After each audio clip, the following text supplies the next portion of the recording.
Arkadaşlar merhabalar. Benim arabayla ilgili misfire hatası vardı. Arızasını giderdik Soner Usta ile beraber. Şöyle size göstereyim. 2.0 TFSI'larda olan bir arıza bu. Çoğu 2.0 TFSI'de oluyor. Diğer araçlarda da oluyor. Bunların nedeni şu şekilde söyleyeyim size. 3-4 tane nedeni var. İlk olarak biz tabi basit olan nedenlerinden başladık burada. Birinci olarak bobinleri değiştirdik, bujilerimizi değiştirdik. Daha sonrasında da enjektör ve en kötü ihtimalde swaplarla ilgili bir sıkıntı var mı yok mu ona baktık. Dördüncü ihtimal hiçbir şekilde olmadı çok şükür. Onları şimdi tek tek göstereceğiz size. Bobin ve bujilerimizi değiştirdik. Benim bobin bujiler eskiydi biraz zaten. Onları da sıfır aldım ben, değiştirdim. Onlarla ilgili bir sıkıntı olmadığını görünce bu sefer aracın emmesini söktük Soner Usta ile beraber. Emmesini söktükten sonra şimdi daha öncesinde biz testini yaptık ama size de nasıl testi yapıldığını göstereceğiz. Swaplarda bir kaçak var mı yok mu diye. Bundan dolayı da bir hata veriyor. Ama bundan da herhangi bir hata olmadığını gördük. Onun üzerine enjektörlerimizi İstanbul'da Selim Berberoğlu var. Tek otomotivde. Şunlar bozuk olanlar sağ olsun içine koymuş. Şunlar da bizim takılacak olan enjektörlerimiz. Şöyle göstereyim şimdi. Tamir kitleri ve temizliği yapıldı. Onları tek tek takacak Soner Ustamız şimdi. Daha sonrasında da emmeyi takıp arabamızı çalıştıracağız. Soner abi şu elimde izleyicilere, arkadaşlara hani şunların testini yaptık ya, nasıl olduğunu görsünler en azından. Herhangi bir kaçak var mı yok mu? Nasıl yapılır? Ne yapılır? Arkadaşlar şöyle göstereyim tam. Bakın içi gördüğünüz gibi doldu. Şunlar zaten 2.0 TFSI'larda emmenin altındaki flaplar. Şöyle bunları daha güçlendirdiğiniz zaman iptal ediyorsunuz aracınızı. Benim araç Stage 1 olduğu için şu an 300 beygir. Onları iptal etmeye gerek duymadığım için herhangi bir şey yapmadım. Şimdi şunu ben tutayım abi, sen ışığı testini yap. Hani kaçırıyor mu kaçırmıyor mu diye. Soner abi sen bir bas bakalım, şöyle ben de ışığı tutayım. Arkadaşlar görsünler bir saniye. Evet bakın, havayı basıyoruz, herhangi bir kaçak yok. Bunu niye yaptık? Diğerlerinde denedik ama tamam abi. Diğerlerinde de denedik ama onlarda zaten herhangi bir hata olmadığı için onları göstermek şeyinde bulunmadım yani. Özellikle birinci gözde hata vardı. Bundan dolayı şimdi enjektörlerimizi takacağız. Soner Ustamız emmeyi bağlayacak. Ondan sonra arabamızı çalıştıracağız. Bakalım. Şunu şöyle koydum ama en azından enjektörlerde abi Selim Usta göndermiş şu takılacaklar diye. Abi sen bir aç da onları da gösterelim. Melih şunu tutsana. Abi çağır.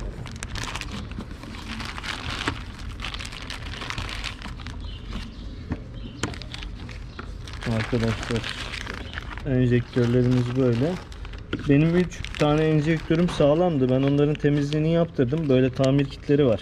Tamir takımları. Tamir takımları. Onları değiştirdim. Tekrardan taktırdım. Yalnız bunların burası böyle mi? Yani normalde. Böyle değil mi? Tabii ki. Evet. Yok, şunları diyorum, şuralar.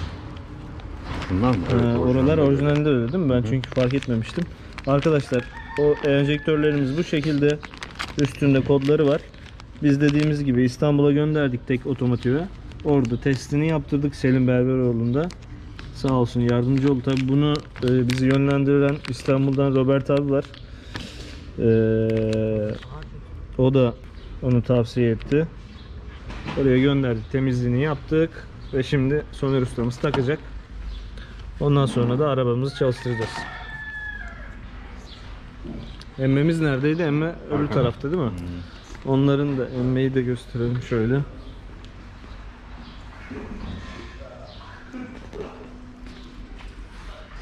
Emme de bu şekilde.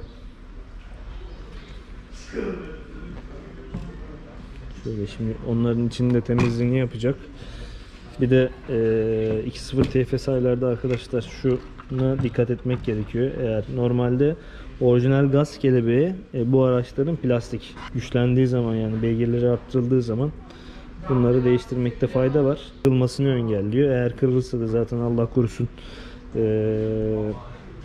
turbonun içine kaçabilir. Oradan başka bir yere geçebilir. Bu sıkıntılar olmaması için bu şekilde gaz kelebeğimizi de daha önce zaten motor toplanırken ben yaptırmıştım. Böyle. Sonra ustam şimdi enjektörleri çıkardı. Öyle güzelce hafif yağlıyor ki rahat takılsın diye.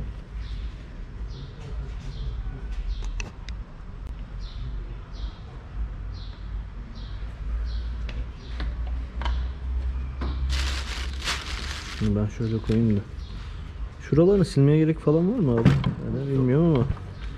Aşağıda kalıyor zaten. Gerçi bu kadar da normal zaten şey olmuş.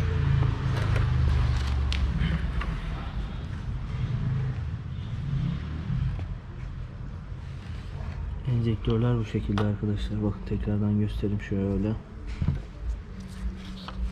Bunların ağzı şu şekilde. Şuralara yazmış bak, 3 numara diye abi. 2. Bu gerçi şimdi fark etmez artık, hepsi aynı testi yapıldığı için, şey yaptığı için o sıralamayı yazmış da Selim Bey. Şimdi tamam. 10 numara 500 oldu. Şimdi bunu takacağız. Ondan sonra arabamızı çalıştıracağız. Bir de şunu söylemek istiyorum. Şundan dolayı da Soner abi değil mi hata veriyordu. Evet. Bunlar düzgün çalışmazsa eğer, bakın kilitliyor. abi oynatır mısın, şöyle göstereyim. Flaplar kilitliyor bu şekilde. Onlar da düzgün çalışmazsa eğer araç yine misfire hatası verebilir. Benim aracımdaki hata P0301 hatasıydı. Araba çalışırken hafif bir böyle belli belirsiz patırdama yapar gibi yapıyordu. O sorunları çözdük. Şimdi işte takacağız. Ondan sonra da güzel güzel bineceğiz aracımıza.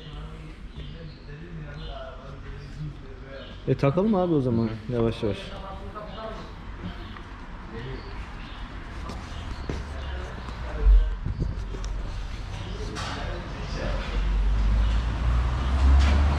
Dediğim gibi bu hatanın ilk başta en basitten en zora doğru gitmek gerekli. Zaten o şekilde yaptık. Benim bobinlerim de eskimişti biraz. Aslında bir sıkıntıları yoktu. Ama biraz fazla kilometre olduğu için yine gayet güzel çalışıyordu ama ben tekrardan yenilemek istedim. Beri marka bobin taktım. Vakkuma bağladık, aracı yine hata veriyordu. Onun dışında şöyle bir şekilde de bobin veya bujilerin hatalı olduğunu nasıl görebilirsiniz arkadaşlar? Örnek veriyorum, birinci göz hata veriyor. Birinci gözü çıkartıp buraya takarsınız. Eğer burada da hata veriyorsa bu sefer demek ki bu bobininiz veya bujiniz arızalıdır. Bobin değiştikten sonra eğer yine arabanız hata veriyorsa bujiyi değiştirebilirsiniz. Öyle giderdiyseniz yani elektriksel olarak akımı devamında ne yaparsınız? Bu sefer biz ona da baktık. Onun da videosunu ayrıyeten çekmek istemedim yani. Şuradaki gelen akım. Bunları çıkartıyorsunuz bujilere. Hangisinde hata varsa, ateşlemede hata olduğunu görmek için dışarıda marşa basıyorsunuz. Eğer bunlar güzel voltajıyla ateşliyorsa herhangi bir sıkıntı yoktur. Onlara da biz baktık. Onlar da o aşamayı da geçirdik. Daha sonra dediğim gibi emmeyi söktük Soner ustamızla beraber. İkinci gözde misfire verdiği için deminki yaptığımız swaplarda bir kaçak var mı yok mu diye onu kontrol ettik. Onda da bir kaçak yok. Enjektörleri teste gönderdik. Teste gönderdikten sonra tabii ki de enjektörlerin bir tanesinde, yani birinci gözde daha az işlediğini gördük. Normal diğerlerine göre. Onun temizliğini yaptırdık, kurtarabilir miyiz diye. Kurtaramadık. Mecburen yeni enjektör aldık. Yeni enjektörlerin de temizliğini yaptırıp tekrardan hepsiyle beraber aynı seviyede şimdi yolladı Selim Usta bize. Şimdi Soner ustamız bunu takacak. Arabamızı toplayacağız. Soner ustamız taktı. Şimdi sağını solunu bağlıyor. Şunun içindekini çıkartayım mı abi? Sen. Onu şey yapalım, emniyet açısından kalsın şimdi. Tamam. Şeyi takarken çıkartırım ben. Tamam. Getir diğer vidalarını. Buraları bağlayacağız, öbür tarafı sokacağız. Başka da bir eksiği falan kalmıyor. Emmenin üstündeki emmeyi tutan vidalar.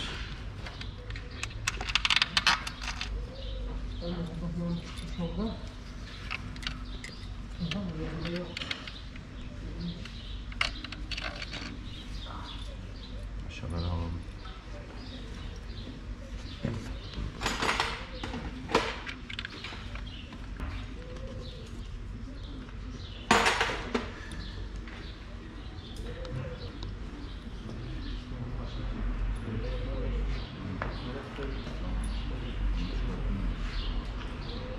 Burada da bir aracımız geldi. İbrahim Usta onu yapıyor.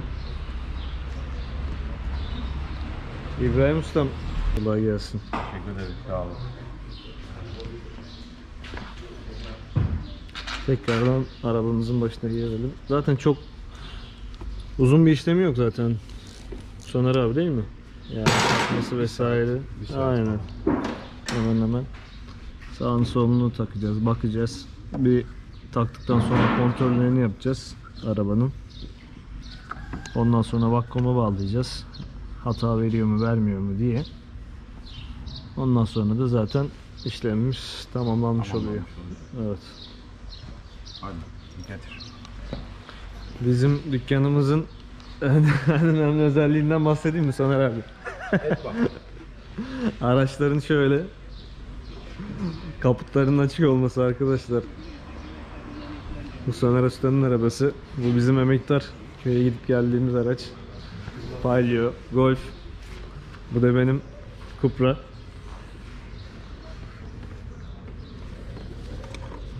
Şöyle tutayım da ışığı en azından. Buyur. Şöyle daha iyi olur. Abi görüyorsun değil mi? Evet evet. Acı getir.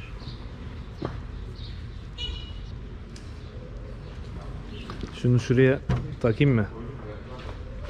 Orada gerçi durmuyor yukarıda. Şunu şuradan alalım.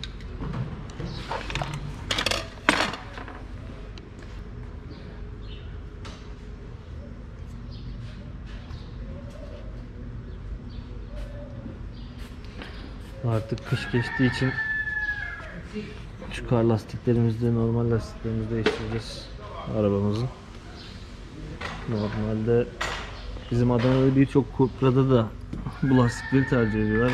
Benim lastikçim gayet de güzel, Nexen markası olmasına rağmen iyi yani. Onlardan almıştım ben.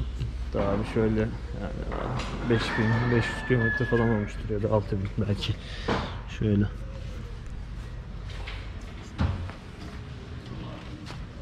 Arabada yatınca Soner Usta insan bir hoş oluyor ya, binemiyorsun ya şimdi. Evet.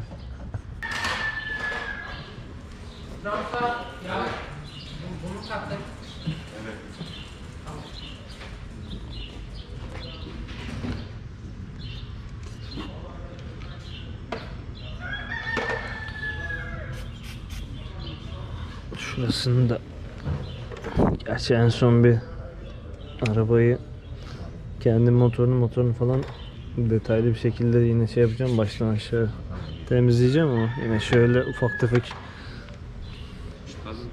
şeyini silmiş olalım. Görüyor musun? Geç üstü. Orayı takmak bir mesele. Alttan tutuyor.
Tamam. Son işte rötuşları yapıyor Soner ustamız. Abi bir arabayı çalıştırsam mı, ne yapsam ya? Tamam. Bağlamadan. Şunu bir takalım. Tamam. Sen şey yap, bunu sıktıktan sonra Bir bunu dakika ben cihaza şu şey bağla. yapayım. Ya silmiştim zaten hani sen sökmeden önce. Bir bakayım bir saniye. Şunu. Tamam abi bir saniye, laptopu falan bir açayım da.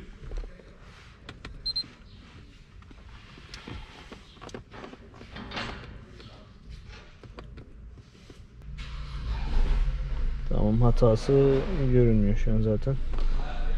Abi bir çalıştırıyorum. Evet. Özlemişiz ya arabayı valla.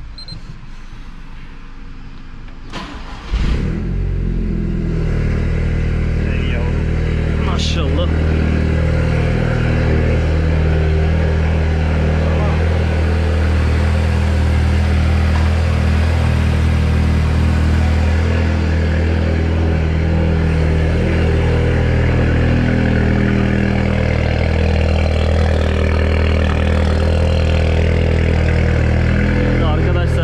Biraz çalışsın. Biraz ısınsın. Ondan sonra daha bir hata var mı kontrol edeceğiz. Güzel. Bir söndüreceğim şimdi. Bir bakacağım bakalım. Hata vermiş mi vermemiş mi? Evet.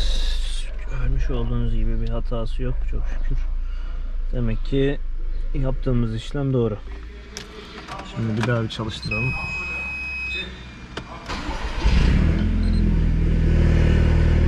Bayağı da çalışmadığı için tabi araba off start'ta. Tamam, go back. Evet, çok güzel. Şimdi şuradan herhangi bir misfire veriyor mu, vermiyor mu? Bunlara bir bakalım.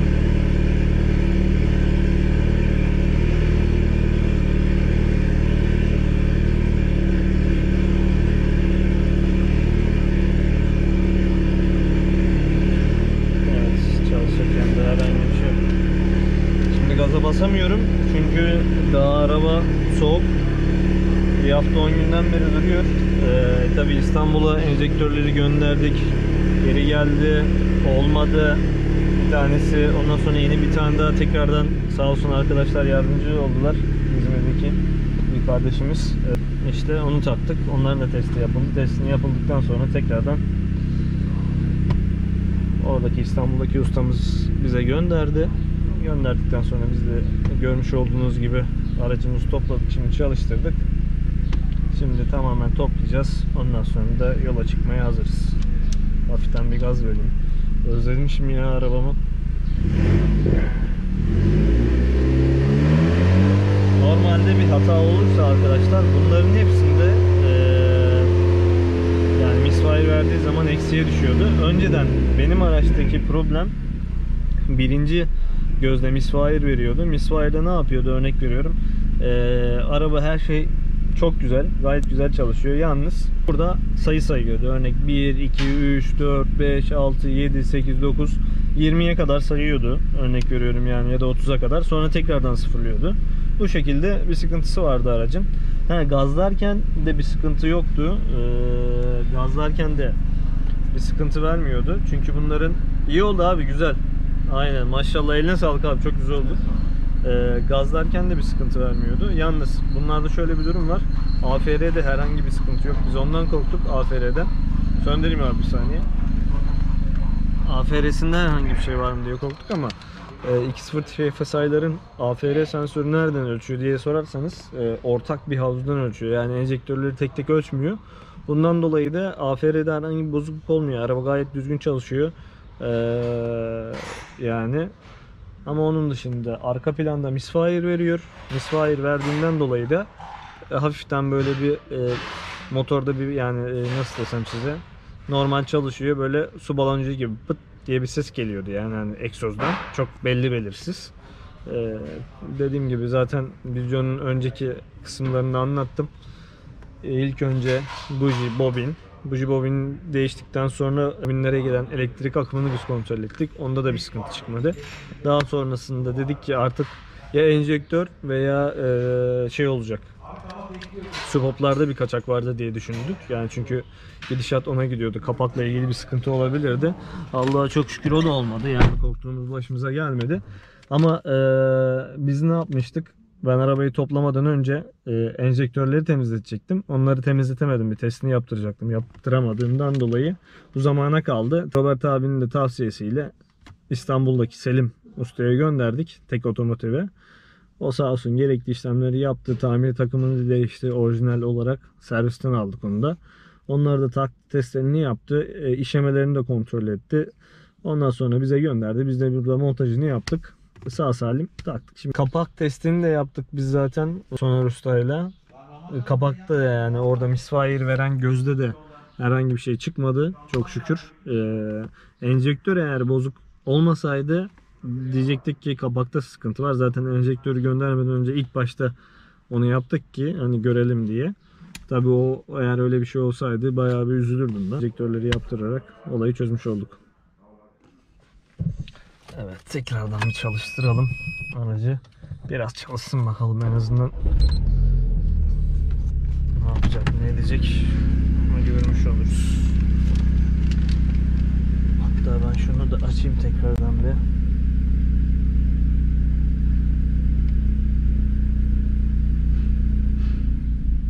Şuraya girelim kodlarımızı. Şöyle biraz çalıştırırsın araba.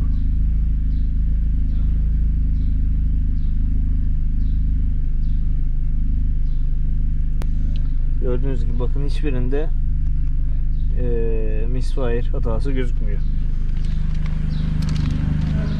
O bahsettiğim durum da şu. Bahsettiğim durum şu. Normalde böyle çalışırken, araç şu şekilde çalışırken hafiften böyle pat ediyordu. Şimdi sorun çözülünce tabi araç gayet güzel çalışıyor. Herhangi bir sıkıntısı yok. Şimdi biraz çalışsın, bayağıdır çalışmıyor. İyice ısınsın motor. Tabii Soner ustamız şimdi kontrol amaçlı sağını solunu takmadı. Maşallah maşallah diyelim. Vallahi arkadaşlar yani araçlarımıza kazasız belasız binelim bakalım. Sonuçta bunlar da bizim göz bebeklerimiz. Bu şekilde. Biraz çalışmaya devam etsin araç.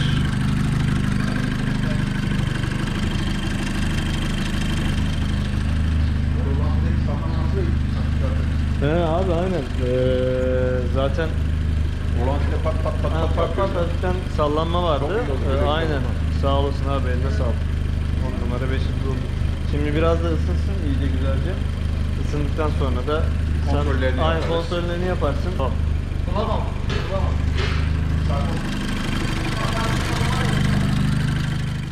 Evet arkadaşlar, sökmüşken bir de o kadar şuradaki böyle keçkenimizi de temizleyelim dedim. Normalde temizlemiştim ama yine de içinden biraz pislik çıktı. Şöyle görmüş olduğunuz gibi. Onu da temizledik. Şimdi takacağım. Sonra da işlem tamamdır. Arkadaşlar bu şekilde topladık. Soner abi eline koluna sağlık. Ben bir turlayıp geliyorum. Görüşmek üzere. Görüşürüz abi. Arkadaşlar videomu beğenmeyi unutmayın, yorum yapmayı unutmayın. Faydalı bir video olduğunu düşünüyorum en azından sizlere karşı. Görüşmek üzere, kendinize iyi bakın.